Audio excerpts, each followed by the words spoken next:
Our hero becomes 35 years old, when his mission finally becomes in effect. Ficus's mission would completely overpower the entire simulation system, therein collapsing the fourth-dimensional grid and finally freeing Ch12 from its lower fifth-dimensional prison state. Our hero Ficus Green had to face many serious dealings with the simulation's many obstacles.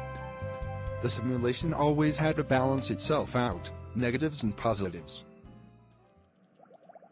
I was still a cannabis consumer while in this third-dimensional reality. Throughout my teens I was a stoner. I knew everything, so sometimes I would feel like there's nothing that anyone could tell me. All my friends were potheads. I would grow plants that were magnificent works of art. I mainly grew cannabis, but that was not all I grew.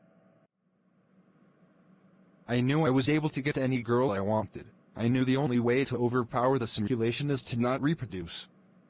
Which was a hard thing, especially being raised in a society where raising a family is the norm and not reproducing is considered unorthodox. Choosing not to reproduce is viewed as not normal. This is where the balance takes place in the simulation.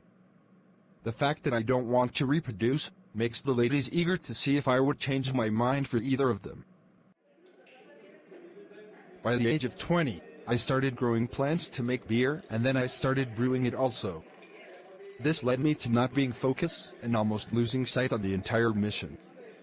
Many times in the simulation scenarios might happen where a condom might break or something equally dramatic that's of that nature. By the age of 30, I found the woman of my dreams and wanted to marry her, but I start to think this is all part of the simulation. It wants me to fail.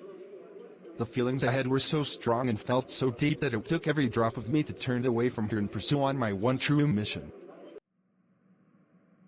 Once our hero finally figured out his true purpose, all the fourth-dimensional beings, such as Dagon, Anunnaki, lost control over the energy being generated from the simulation, which totally collapsed the fourth dimension, wherein, taking all the lower dimensions with it.